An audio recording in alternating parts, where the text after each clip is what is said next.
I'd like maybe to talk about the red lines of China.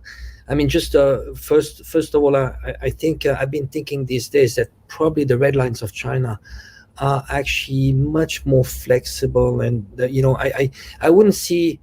You see, I don't know if you guys remember the joke of the CIA has unveiled the secret Chinese plots, which is to for China to wait that the US collapse. Just sit down, relax, and wait for the US to collapse. I have the impression, that really there might be some red lines which are. I mean, probably having nuclear missiles to be based on in Taiwan. That would be really like they'd have to do something. But just think, even a declaration of independence of Taiwan. You see, that would be, China is looking at the US, and they know that the US is pushing for war and confrontation.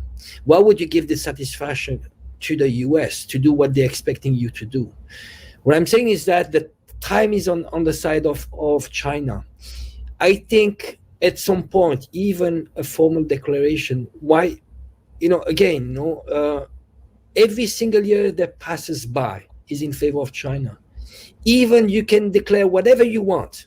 Ukraine is saying, well, we know that the red lines, you cannot go into NATO, and Ukraine says it, and so on. But, at the end of the day, there are facts on the ground. Facts on the ground, what are they? 50% of Taiwanese economy is de facto it's with China. There's so many elements, and China is expecting. We see clearly that the power, the G7 power, they are declining. Those pressure, there's only so much. Even if you put thousands of US troops in Taiwan, so what? Every single year, there are less countries recognizing Taiwan as the representative of China. There are only a few islands, It's just everything is declining. So I'm interested to see what would be the red lines you think for China that would trigger an invasion on the island. I think, like you said, the stationing of U.S. nuclear weapons on Taiwan might do the trick.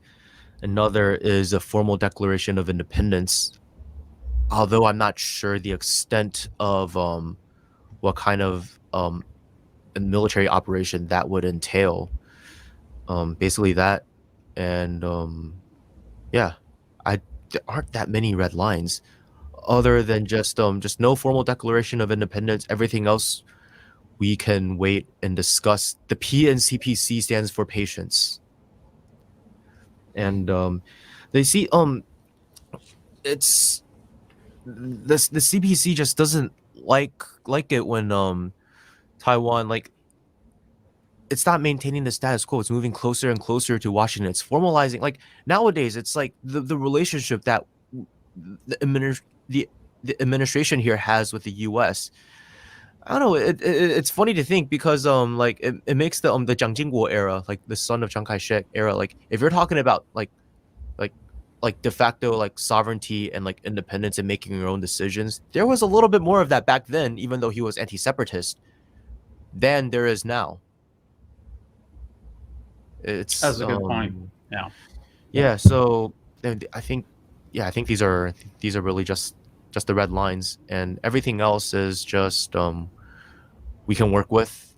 And I mean, that's been the case for so many decades. I honestly think the CPC was a little bit negligent of like building bridges with like the people on Taiwan for like during the Hu Jintao years, actually.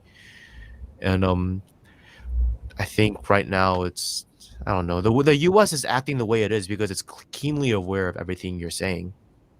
It's desperate.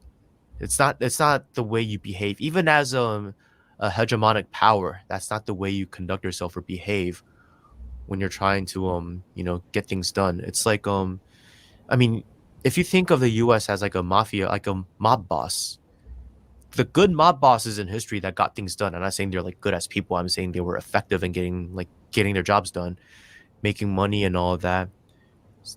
They only resorted to force if absolutely necessary. They got people to work with him by offering incentives. What's that? What's that phrase? It's something about easier to attract something with honeys with honey. I don't know. You know what I mean. Give another, Yes. give him Yes. an offer that he cannot refuse. Oh yeah, well there's also that. Yeah. The U.S. is out of offers that can be refused. That can't be refused. Yeah.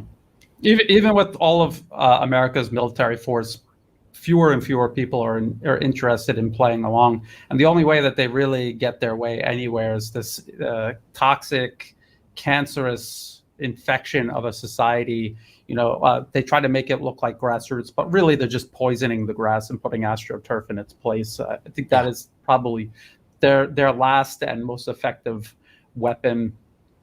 And I think people talking about Taiwan, people outside of Taiwan talking about Taiwanese independence, every decision right now is being made by the U.S. in Washington, not by the people of Taiwan. And that's very important to understand. If you really want independence for Taiwan, recognize that the biggest threat to Taiwan independence is actually the U.S. Yes. And I believe,